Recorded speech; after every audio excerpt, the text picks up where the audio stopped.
दोस्तों, इस कहानी की शुरुआत होती है एक बड़ी और अंधेरी माइन यानी खान से, जहां बहुत सारे मजदूर यानी माइनर्स खनन का काम कर रहे होते हैं। ये सभी मेहनत से खुदाई में जुटे होते हैं। तभी एक माइनर को खुदाई करते हुए एक दीवार के पीछे एक और सुरंग जैसी माइन नजर आती है। ये देखकर बाकी माइनर्स थोड़े डर जाते हैं और सतर्क हो जाते हैं। वो कहते हैं कि ये नई माइन शायद खतरनाक हो सकती है, क्योंकि जो पक्षी वो अपने साथ लाए थे उसकी अचानक मौत हो चुकी थी। उन्हें शक होता है कि उस सुरंग के अंदर जहरीली गैस मौजूद हो सकती है। इसलिए पूरी टीम ये तय करती है कि पहले एक आदमी को अंदर भेजकर जांच की जाए। जैसे वो आदमी गुफा के अंदर जाता है, वो देखता है कि वहाँ कोई गैस तो है ही नहीं, लेकिन एक और अजीब चीज उसे नजर आती है। दीवार पर एक हाथ छिपा नजर आता है उसे। पर ये कोई नॉर्मल इंसानी हाथ नहीं था दोस्तों, बल्कि कुछ अलग और डरावना और काफी भयानक था। ये देखकर वो आदमी डर जाता है और जल्दी से वहां से भागकर बाहर आने की कोशिश करता है। लेकिन तभी गुफा के अंदर एक जबरदस्त धमाका हो जाता है, एक तेज ब्लास्ट, जिससे वहां का माहौल एकदम बदल जाता है। इसके बाद कहानी का सीन शिफ्ट हो जाता है और ये अब समय है साल 1956 का और जगह है मोरक्को। यहाँ हम दो दोस्तों को देखते हैं, जिनमें से एक का नाम आमिर है। वो दोनों एक आदमी से मिलने के लिए आए हुए हैं, जो उन्हें फ्रांस की एक माइनिंग कंपनी में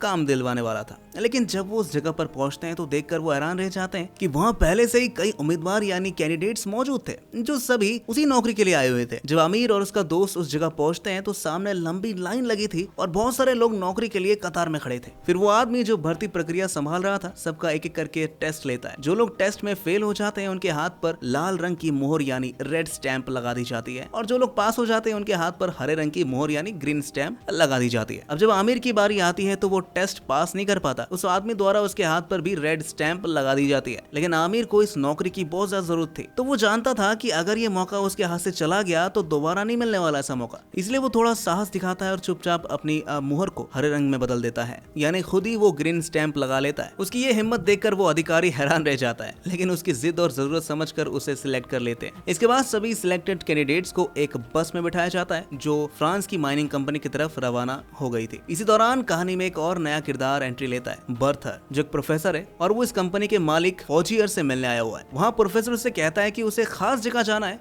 जिसका नाम है डेविल आइलैंड, जहाँ से उसे कुछ जरूरी सैंपल इकट्ठे करने हैं। पहले तो फौजियर मना कर देता है, लेकिन जब प्रोफेसर उसे पैसे और रिसर्च का हवाला देता है तो फौजियर उसकी बात मान जाता है। तभी अचानक अलार्म बजता है और कुछ लोग माइन से एक घायल इंसान को बाहर लेकर आते हैं। ये आदमी बुरी तरह जख्मी हो गया था, उसे समय पर बाहर लाया गया था, वो भी सिर्फ एक मजदूर की बहादुरी की वजह से, जिसका नाम है रोलैंड। रोलैंड ने बड़ी बहादुरी से उस घायल को माइन से बाहर निकाला, नहीं तो वो शायद वहीं मर जाता। प्रोफेसर उसकी इस बहादुरी से बहुत ज्यादा प्रभावित होता है और उसे अपनी टीम में शामिल कर लेता है। इसके बाद हम आमिर को देखते हैं, जो फ्रांस की उसी माइनिंग कंपनी में पहुंच चुका होता है। जैसे ही वो वहां पर पहुंचता है, उसकी मुलाकात दो और मजदूरों से होती है, जिनके नाम है सेंटनी और पोलो। वो दोनों आमिर को माइनिंग में पहनने वाले कपड़े देते हैं, जिससे वो भी बाकी मजदूरों की तरह काम करने के लिए तैयार हो जाए। अब आमिर जल्दी से अपने ड्रेस पहनकर तैयार हो जाता है। क्योंकि आमिर को फ्रेंच भाषा अच्छे से आती थी, इसलिए रोलैंड उसे अपनी टीम में शामिल कर लेता है। रोलैंड की टीम में अब कुल 4 लोग हो जाते हैं, आमिर, मिगल, लुइस और रोलैंड। इन सबका अब एक ही मकसद था, प्रोफेसर के लिए 1000 मीटर नीचे तक खुदाई करना है, ताकि वो जमीन के गहरे हिस्सों से जरूरी सैंपल्स इकट्ठा कर सके। अब ये सारे के सारे मजदूर मिलकर माइन के अंदर खुदाई का काम चालू कर देते हैं। अब कई दिन खुदाई करने के बाद आखिरकार 1000 मीटर नीचे तक की खुदाई हो ही जाती है और अब प्रोफेसर और उसकी पूरी टीम माइन के अंदर जमीन की गहराई में नीचे उतर जाती है।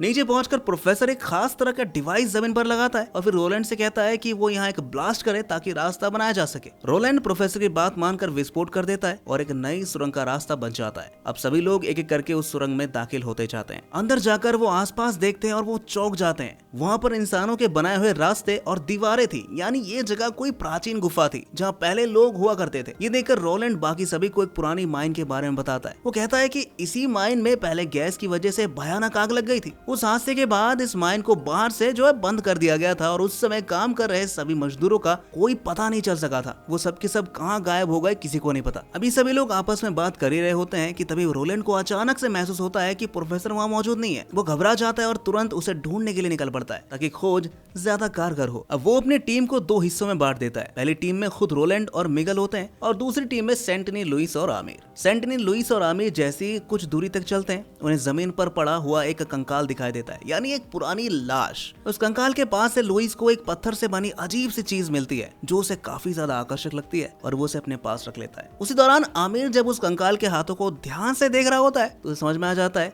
कि उस इंसान की उंगलियां कटी हुई थी। शायद ये उन पुराने माइनर्स में से एक रहा होगा। अब थोड़ा आगे बढ़ने पर दीवार पर एक मैसेज लिखा हुआ मिलता है उन्हें। जिसमें लिखा था वो ये डिजर्व नहीं करता था और वो एक दिन अंधेरे से लौटकर जरूर आएगा, ये वहाँ पर लिखा हुआ था। अब ये पढ़कर सभी थोड़ा सिहर जाते हैं क्योंकि ये किसी डरावनी भविष्यवाणी की तरह लग रहा था। इसी बीच रोलैंड को प्रोफेसर मिल जाता है। प्रोफेसर उसे बताता है कि ये जगह एक बहुत ही पुरानी सभ्यता द्वारा बनाई गई है, यानी प्राचीन सिविलाइजेशन। फिर प्रोफेसर रोलैंड से कहता है कि वो एक दीवार में छेद करे। रोलैंड दीवार में होल कर देता है और फिर सभी लोग उस दीवार के पार चले जाते हैं। दीवार के उस पार उन्हें कुछ पत्थरों द्वारा बनाए गए शब्द, कुछ कंकाल और एक ताबूत यानी कॉफिन नजर आता है। प्रोफेसर रोलैंड को बताता है कि इस ताबूत के अंदर एक अजीब जीव बंद है जो शायद इंसान नहीं बल्कि कुछ और था। वहाँ पर प्रोफेसर ताबूत की तस्वीर लेने लगता है, लेकिन तभी अचानक ऊपर से भारी पत्थर गिरने लगते हैं। इस हादसे में सेंटिनी का पैर टूट जाता है और बाहर निकलने का रास्ता भी पूरी तरह बंद हो चुका था। जब ये हादसा होता है तो सभी लोग घबरा जाते हैं। सेंटिनी का पैर पूरी तरह टूट चुका था और बाहर निकलने का रास्ता भी अब बंद हो चुका था। ये देखकर रोलैंड सबको शांत करते हुए कहता है, ये बहुत बड़ा हादसा है दोस्तों, लेकिन यकीनन बाहर किसी ने हमारी आवाज सुनी होगी, हो सकता है जल्दी कोई हमारी मदद के लिए आ जाए। तभी पोलो उसे बताता है कि जब ये लोग माइन के अंदर आए थे तो उसी वक्त माइनिंग साइट के सारे लोग वहां से जा चुके थे, यानी अब बाहर कोई है ही नहीं। ये सुनते ही रोलैंड समझ जाता है कि ये सब प्रोफेसर फॉजियर की एक साजिश है। वो गुस्से में प्रोफेसर पर चिल्लाता है, लेकिन बाकी लोग किसी तरह माहौल को शांत कर देते हैं। इसके बाद सभी लोग मिलकर सेंटिनी के पैर की पट्टी करते हैं ताकि उसकी हालत थोड़ी बेहतर हो सके। अब रोलैंड आमिर को कहता है कि वो दीवारों में कोई क्रैक ढूंढे जिसमें ब्लास्ट करके नया रास्ता बनाया जा सके। आमिर उसकी बात मानकर दरारें खोजने लगता है और गहरे होल तक पहुंच भी जाता है जहां से पोलो और लुइस मिलते हैं। वो दोनों उस रहस्यमय ताबूत को खोलने की कोशिश कर रहे होते हैं। आमिर उन्हें तुरंत रोकने की कोशिश करता है और कहता है कि ऐसा करना खतरनाक हो सकता है, लेकिन पोलो और लुइस उसकी बात नहीं सुनते। उनका ध्यान सिर्फ ताबूत के अंदर छुपे किसी खजाने की तरफ होता है। तभी आमिर की नजर लुइस की जैकेट पर जाती है जहां वही पत्थर रखा हुआ था जो उसने पहले कंगाल के पास से उठाया था। असल में वो पत्थर ही ताबूत की चाबी थी। आमिर वो पत्थर उठाकर ताबूत में फिट कर देता है और ताबूत खुल जाती है। ताबूत के अंदर बहुत सारे हीरे मिलते हैं उन्हें। पोलो और लुइस खुशी खुशी वो सारे अपने जेब में भरने लगते हैं। साथ ही वो आमिर को सख्त हिदायत देते हैं कि इस बात को किसी को ना बताए। आमिर वहां से चला जाता है और पोलो और लुइस आपस में हीरो का बंटवारा करने लगते हैं। लेकिन तभी उस ताबूत के अंदर से वही भयानक क्रीचर बाहर आ जाता है, वही जिसे हमने कहानी की शुरुआत में देखा था दोस्तों। जब पोलो और लुइस उस ताबूत से हीरो को आपस में बांट रहे होते हैं तभी अचानक उनकी नजर ताबूत के अंदर पड़े भयानक जीव पर पड़ती है। वो वही क्रिएचर था जिसे हमने कहानी की शुरुआत में देखा था। बहुत डरावना, बहुत ताकतवर और इंसान से बिल्कुल अलग था वो। जैसे ही पोलो और लुइस उसे देखते हैं उनके होश उड़ जाते हैं। वो दोनों डर के मारे वहां से भागने लगते हैं और रोलैंड के पास पहुंच जाते हैं। लेकिन इससे पहले कि वो कुछ बता पाते पीछे से वही क्रिएचर आता है और अचानक पोलो को अंधेरे में खींच कर लेकर जाता है। ये देखकर सभी लोग डर जाते हैं और तुरंत उसका पीछा करने लगते हैं। लेकिन अंधेरे में वो क्रिएचर पोलो को कहीं गायब कर देता है। थोड़ी दूर जाने पर उन्हें पोलो की सिर कटी हुई लाश मिलती है। ये नजारा इतना डरावना और भयानक था कि मिगेल गुस्से में आकर प्रोफेसर फॉजियर पर चिल्लाने लगता है। वो कहता है, तुम ही हमें इस नरक में लेकर आए हो, अगर तुम ना होते तो हम सब जिंदा होते। तो कह रहे तू तो अभी भी जिंदा ही है यार। रोलैंड किसी तरह मिगेल को शांत करता है और तभी प्रोफेसर सभी को उस क्रिएचर के बारे में बताना शुरू कर देता है। वो कहता है कि ये कोई आम जीव नहीं है, ये एक 10 लाख साल पुरानी सभ्यता का हिस्सा है जिसने ये माइन बनाई थी। वो लोग इस जीव से बहुत डरते थे, इसलिए उसे ताबूत में बंद करने के लिए बलिदान दिया करते थे। प्रोफेसर आगे बताता है कि ये ताबूत उस जीव के लिए एक जेल की तरह था। जब तक उसे सैक्रिफाइस मिलते रहते हैं वो ताबूत में बंद रहता था, लेकिन जब बलिदान बंद हो जाता था तो वो जाग जाता था और तबाही मचाता था। वो ये भी कहता है संभव है कि सभ्यता धीरे धीरे खत्म हो गई हो और इसीलिए उन्होंने ताबूत को हमेशा के लिए लॉक कर दिया। जब प्रोफेसर ये सारी बातें बता रहा होता है तभी लुइस को अचानक सेंटिनी की याद आती है जो घायल होकर पीछे अकेले रह गया था। फिर सभी लोग तुरंत उसकी तरफ दौड़ते हैं, लेकिन जब वो वहां पहुंचते हैं तो सेंटिनी कहीं नजर नहीं आता। चारों ओर देखने पर भी उसका कोई नामो निशान नहीं मिलता। तभी एक तेज सफेद रोशनी दिखाई दी जाती है। उसी रोशनी में उन्हें वही भयानक क्रीचर दिखता है। उसके बड़े बड़े नुकीले नाखून होते हैं और वो अपनी तेजी से सेंटिनी के पेट को चीर देता है। उसके बाद वो अंधेरे में फिर से गायब हो जाता है। ये दृश्य देखकर सभी डर से कांप जाते हैं। अब सभी को एहसास हो चुका था कि उन्हें जितनी जल्दी हो सके यहाँ से निकलना होगा। आमिर कहता है अगर ये गुफा किसी सभ्यता ने बनाई है तो इसका मतलब ये भी है कि इसमें आने जाने का कोई रास्ता जरूर रहा होगा, हमें बस उसे ढूंढना है। उसकी बात सुनकर प्रोफेसर को एक आइडिया आता है। उसे पिलर पर लिखे पुराने मैसेजेस की याद आती है। अब वो उन मैसेजेस को ट्रांसलेट करना शुरू करता है। उनमें लिखा होता है कि बाहर निकलने का रास्ता पहले लेफ्ट फिर राइट डायरेक्शन में है। ये जानकर सभी लोग तुरंत बताए गए निर्देशों का पालन करते हैं और एक ऐसे हिस्से में पहुंच जाते हैं जहाँ उन्हें कुछ पिंजड़े नजर आते हैं। उन पिंजड़ों के भीतर बहुत सारे कंकाल भी मौजूद होते हैं। प्रोफेसर सबको बताता है कि ये पिंजड़े दरअसल सैक्रिफाइस पिट्स थे, बलिदान की जगह है। यहाँ उन लोगों को फेंका जाता था जिन्हें क्रिएचर के लिए बलिदान के रूप में पेश किया जाता था। अगर कोई इन गड्ढों में गिरने के बाद बच जाता तो उसे ही बलिदान बना दिया जाता। इन पिंजड़ों को इसलिए बनाया गया था ताकि जो लोग बलिदान देने से मना कर दें या भागने की कोशिश करें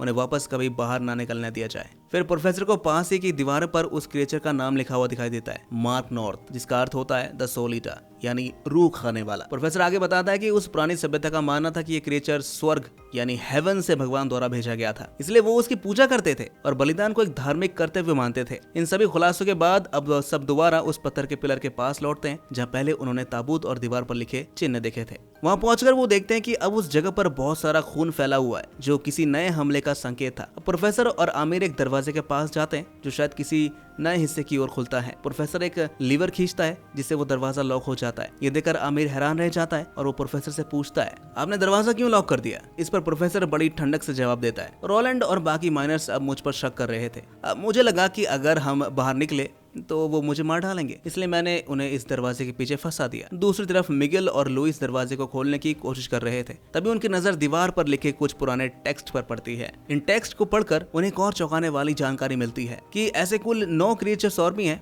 जो दुनिया के अलग अलग हिस्सों में ताबूतों में बंद हैं, खास तौर पर भारत की अलग अलग जगहों पर। इन क्रिएचर्स को आजाद करने के लिए एक मास्टर सेक्रीफाइस की जरूरत है, यानी सिर्फ आम बलिदानों से काम नहीं चलने वाला, बल्कि एक खास व्यक्ति का बलिदान देकर ही वो सब पूरी तरह से फ्री हो सकते थे। उधर प्रोफेसर के सामने अचानक वही सोल ईटर आ चुका था। प्रोफेसर डरने के बजाय उससे बात करने की कोशिश करता है, वो उसकी तारीफ करता है, उसे महान और ताकतवर बताता है। कुछ ही पल के लिए ऐसा लग रहा था कि शायद क्रिएचर उस पर हमला नहीं करने वाला और वो उसे गले लगाता है, लेकिन उसी वक्त वो प्रोफेसर को बेरहमी से मार डालता है। क्रिएचर जैसे ही आमिर की ओर बढ़ता है, रोलैंड ठीक उसी समय पर वहां पर पहुंचकर दरवाजा खोल देता है और आमिर को बचा लेता है। लेकिन तभी आमिर और लुइस के बीच बहस हो जाती है, जिसमें गुस्से में आकर आमिर एक राज खोल देता है। वो बताता है कि लुइस और मिगेल ने जो हीरे ताबू से निकाले थे वो बात सबसे छुपाई गई थी। रोलैंड को ये सुनकर काफी गुस्सा आता है और वो हीरे अपने पास रख लेता है।